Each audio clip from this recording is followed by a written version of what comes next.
আমরা এখানে আর কি একটা রোবোটিক্সের একটা ওয়ার্কশপ আর কি অর্গানাইজ করেছি, যেখানে আমরা চাই যে বাচ্চারা এগিয়ে আসুক, তারা বিভিন্ন আর কি টেকনোলজির সঙ্গে আর কি পরিচিতি হোক। তো এটা নিয়ে যদি কিছু বলেন বা রোবোজনিক্স টিম সম্পর্কে আপনি যদি দু চার কথা একটু বলেন।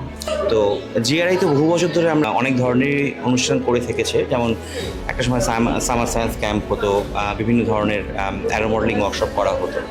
তো বেসিক্যালি পার্থদার সঙ্গে আমার কয়েক মাস আগের কথা যখন এটা নিয়ে আলোচনা হচ্ছে, তখন আমি এই ডিসকাশনটা উঠেছিল যে অ্যারো মডেলিং বা নেচার স্টাডিতে আমরা করে চলেছি, বাট নতুন কিছু ভাবতে হবে যে জায়গাটা আজকের জেনারেশনকে অ্যাট্রাক্ট করতে পারে এবং যাদের যে প্রয়োজনীয়তা জায়গাটা। তো সেই পয়েন্টিং থেকেই এআই, রোবোটিক্স, ড্রোন মেকিং এগুলো নিয়ে আমাদের একটা আলোচনা হয়।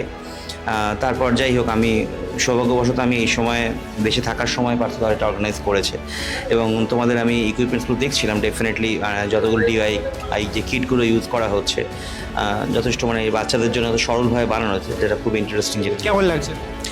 দেখো, বাচ্চাদের অ্যাট্রাকশন যে জিনিসটা একটা ক্লাস, আমার মনে হয় এখানে 10 বছর বয়স বা আরও বোধহয় ছোটো বাচ্চারাও আছে, তাদেরকে অ্যাট্রাক্ট করতে পারছে এবং তারা বসে নিজে হাতে কোনো কাজ করতে পারছে, এই জায়গাটা বোধহয় সবসময় গুরুত্বপূর্ণ। না, একটা কিটকে তৈরি করা আমরা একটা যথেষ্ট আজকের ডেটে আমি যদি ভাবি যে আমরা যখন গ্লাইডার বানাতাম, সেটা একটা সিম্পল মেকানিজম, ফিজিক্সের মেকানিজমটা এখানে হতো।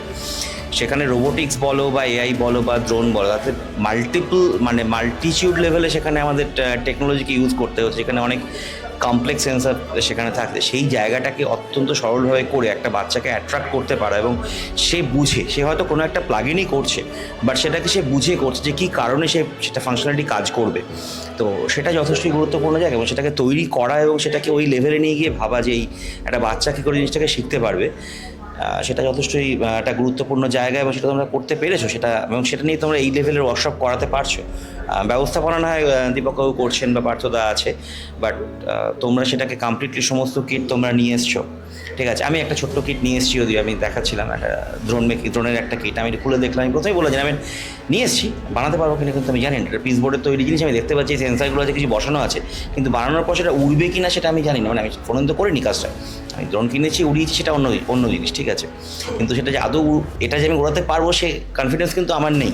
তোমরা একটা বাচ্চা যখন সে দেখছে ড্রোন, সে যখন বানাতে পারছে, তার কাছে একটা আলাদা একটা উচ্ছ্বাস। হ্যাঁ, চারটে রোটার মোটর কী করে কাজ করে, তার সেন্সারটা কী করে ওটাকে সরায়, তার পেছনে যে অ্যারোডাইনামিক্স বেসিক প্রিন্সিপালটা সেম, কিন্তু তাকে তো তার মাথার মধ্যে এটা বোঝানো যে এবং সেটা করে দেখছে, জিনিসটা সম্বন্ধে সে শুনেছে, সেটাকে সে ব্যবহার করতে পারছে, এই অ্যাট্রাকশনটাই তাকে হয়তো আজকে যারা এখানে শিখে তাদের মধ্যে যদি 10%ও পরবর্তীকালে এই জায়গাটাকে লিফট করতে পারে, সেটাও একটা বড় সাকসেস।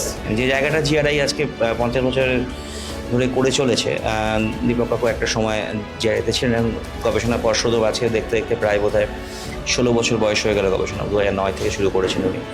তো এতগুলো বাচ্চাকে নিয়ে কাজ করা এবং একের পর এক অনুষ্ঠান অর্গানাইজ করা, সেটা যথেষ্টই গুরুত্বপূর্ণ।